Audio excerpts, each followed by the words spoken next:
If you're not using the game of golf to advance or grow in your business or your career, because you're scared when you step onto that first tee of a business round of golf, you're missing out massively and you need to fix it. Here's the issue. You might think that, oh, my golf game isn't good enough. I'm not a scratch golfer. I can't go out there and embarrass myself and hit bad shots. The reality is nobody really cares if you're a scratch golfer. What they care about is how you play the game. They're vetting you out as a potential partner or as a potential client, and they're vetting you out in a way to say, I don't really need to see him flush or see her flush this 7 iron. I need to see how they prepare the shot. I need to see how they handle the shot. Did they hit it into the woods and then frantically go run after it and chase it and spend 10 minutes over there looking for this golf ball? Or are they going to be composed when they hit a bad shot and understand that this isn't the end of life right now? We all hit bad shots. It's the game of golf. It's how you play the game that matters. It's not how you score in the game that matters. When you're talking business golf, don't let your 20 handicap get in the way because you think that the only way to do business is to shoot low scores. I guarantee you know somebody or you've been in a round with somebody who closed the deal and they shot 110 on the round of golf where they closed that deal, but they did it because it was an enjoyable round. They stayed composed. They didn't go hit a ball out into the woods and then go spend 10, 20 minutes looking for that golf ball, signaling they don't know when to let something go. They don't know when to cut the loss and move on. They don't know when to adapt.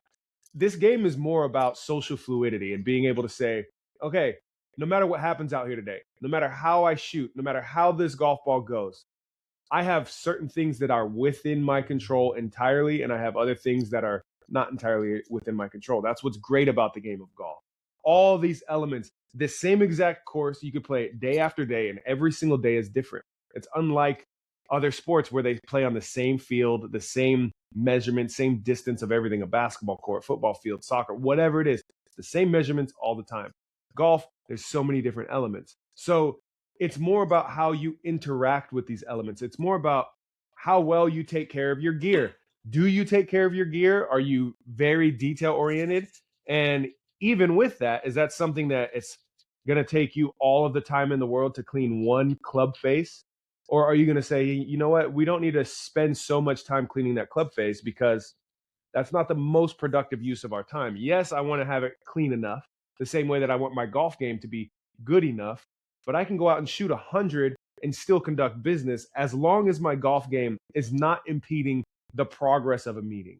As long as my golf shots aren't cutting off my conversation flow when I'm out there playing a business round of golf. Essentially, this is just a 4-hour invisible vetting process for a partner or a client. It's 4 hours to be able to see somebody in every kind of scenario. We're compressing the sales cycle. We're compressing the vetting process down to, okay, 4 hours, I get to see somebody hit a really good shot. They hit it perfectly, exactly how they wanted, but it hit a pine cone and shot a totally bad direction. Or I get to see somebody hit a really horrible shot. I mean, this thing is just straight out to the right, but it hits this rock and then it bounces up right next to the flag. Really good ending location. I get to see how they handle all of those things. I get to see how they handle hitting a really bad shot, a shot that goes into the woods or into the water. How is that going to be dealt with? Because in this invisible vetting process of a round of golf, that's the best information that somebody has to gauge how we're going to handle them as a client, how we're going to handle their account. That's the best thing that they have to say, okay, I've seen this person in a lot of different scenarios. I've seen them have a wonderful day of golf and how they handled it. They weren't braggadocious. They weren't putting it in people's faces. They handled it in a very humble manner. Or was this person overly confident, way unnecessarily confident for how their golf game performed, and it was actually pretty annoying and off-putting that I would hate to do business with this person. This is such a key thing that so many people miss out on because they're so focused on themselves.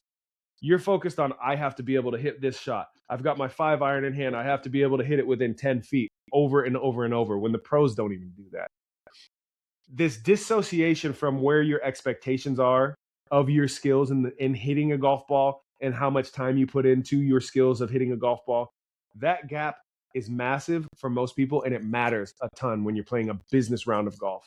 Somebody out there wants to see an authentic person who is self-aware, who carries themselves with the stature of somebody that is self-aware. So when you go out there and you're saying, oh, I'm going to crush it today, I'm going low today, boys, I'm going low, and then you go fire off a 98, kind of a problem.